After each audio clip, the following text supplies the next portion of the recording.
ইরানের পর এবার ফিলিস্তিনের গাজাতেও আসছে যুদ্ধবিরতি, এমন ইঙ্গিত দিলেন আমেরিকার president Donald Trump. Iran Israel যুদ্ধবিরতি কার্যকরের পরদিন নেটো সম্মেলনে যোগ দিয়ে তিনি জানান, এ ব্যাপারে বড় ধরনের অগ্রগতি হয়েছে।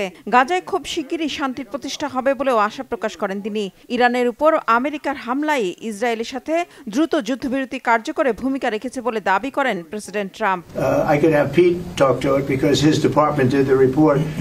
প্রশ্ন উঠেছে, ট্রাম্প ইঙ্গিত দিলেও সত্যিই কি গাজায় যুদ্ধবিরতি হবে? ইরানের মতো গাজায় হামলা বন্ধে ইসরায়েলকে কি চাপ দিবেন তিনি?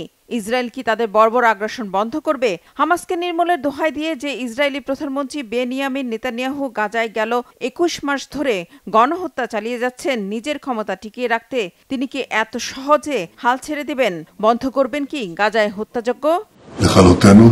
গাজায় চলমান ইসরায়েলের নৃশংসতা থামাতে এরই মধ্যে বেশ কয়েকবার কূটনৈতিক আলোচনা বৈঠক হয়েছে, কিন্তু প্রতিবারই তা ভেস্তে গেছে চুক্তির শর্ত নিয়ে ফিলিস্তিনের স্বাধীনতাকামী সংগঠন হামাস ও ইসরায়েলের মধ্যে তীব্র মতভেদের কারণে। তাই নতুন করে আলোচনা শুরু হলেও এখনই যুদ্ধবিরতির সম্ভাবনা খুব বেশি এমনটা মনে করছেন না বিশ্লেষকরা। তারা বলছেন, প্রধানমন্ত্রী নেতানিয়াহু নিজের ক্ষমতা আঁকড়ে রাখতে এখনই গাজা থেকে সরে নাও আসতে পারেন।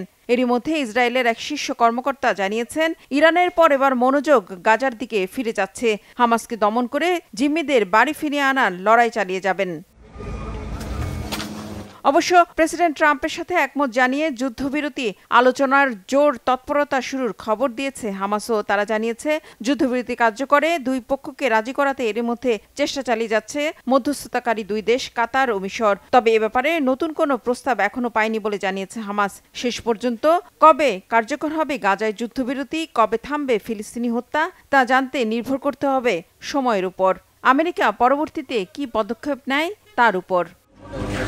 রিফাত জামান, বাংলাভিশন নিউজ ডেস্ক।